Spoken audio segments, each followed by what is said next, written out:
point, without further ado, we'll go to the community forum. I have 5 people that signed up, and obviously we have our public participation policy. We're going to keep this to a max of a half an hour. Each speaker has up to 5 minutes, and we can be reasonable with that as possible. So on the list, if you could just go up there and state your name and address. First is Melanie Garby.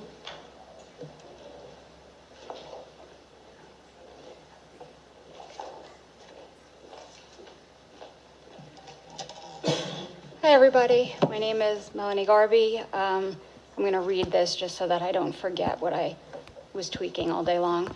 My address, as written on my license, which I have in case any of you need to see it, is 108 North Green Avenue. My questions actually surround board policy. Am I correct in noting that Lindenhurst Code of Conduct promotes a zero tolerance policy on bullying? Just to be sure. Is it a zero tolerance policy? If that's what's written in the policy. Okay, but you can't answer that. Well, I don't have the policy right in front of me. So. Okay. So who does the policy apply to? Does it apply to everyone? Is it just students? Is it board members? Is it administrators? Does it apply to everyone?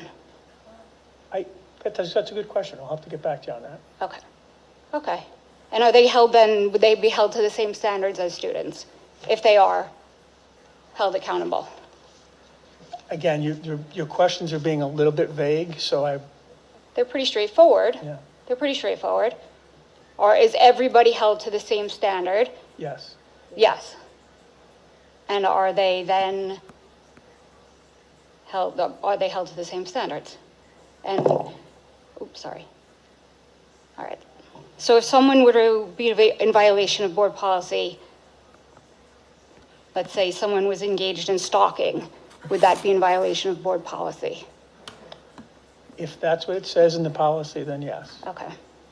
Would it be in violation of board policy if someone within the district threatened violence on another party within the district?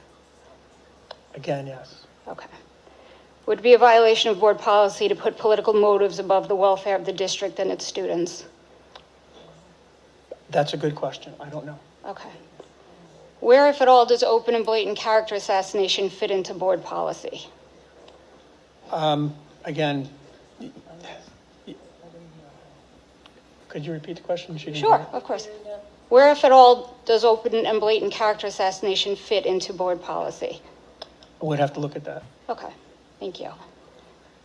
And then can you explain what issues in particular are reserved for executive session versus issues that should be discussed in public according to the open meetings law?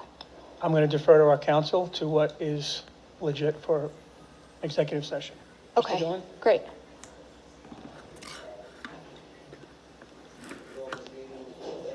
The open meetings law delineates various topics, consulting with counsel, matters that affect personnel, collective bargaining, real estate, school safety, the list goes on and on. There's several of them. I believe it's section 108 of the open meetings law. I don't have the ball memorized right now. I apologize. No, you don't have to. Okay. So based on this very brief, quick discussion, I'd like to bring to light a couple of issues which I believe may be in direct violation of this board policy. It has come to my attention that a sitting trustee was threatened at their home by a member of this district or family member of this district. My children and I were stalked and followed this past year by members of this district and community members who were put up to following us and taking pictures of us.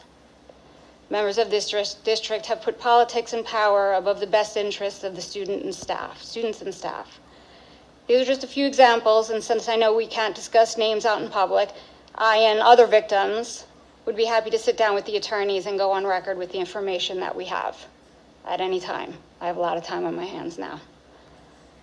To help bring one example to light, which is specific to me, I've prepared the following statement.